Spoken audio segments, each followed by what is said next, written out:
সারা বাংলায় খবর দে, তুমি কে আমি কে।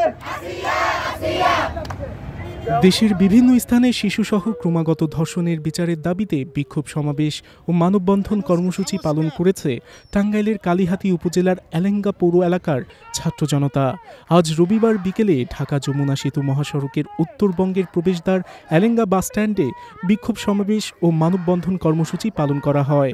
ঘণ্টাব্যাপী মানববন্ধন কর্মসূচিতে এলেঙ্গা উচ্চ বিদ্যালয়, শামসুল হক কলেজ, লুৎফুর রহমান মতিন মহিলা কলেজ, জিতেন্দ্র বালা উচ্চ বালিকা বিদ্যালয়ের শিক্ষার্থী, বিভিন্ন সংগঠনের নেতৃবৃন্দ ও কয়েক শতাধিক ছাত্র জনতা অংশগ্রহণ করেন।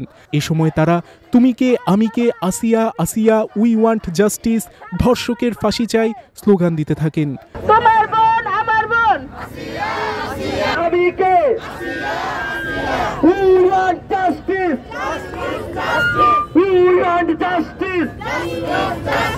কর্মসূচিতে বক্তব্য রাখেন ছাত্র প্রতিনিধি মেহেদি হাসান, কবির হোসেন, সিয়াম, শান্ত প্রমুখ। বক্তারা দ্রুত ধর্ষকের কঠিন শাস্তি নিশ্চিত করার দাবি জানান, সর্বোচ্চ শাস্তি ফাঁসি চান, আর তা না হলে প্রয়োজনে আরও কঠোর কর্মসূচি গ্রহণ করা হবে বলে জানান তারা।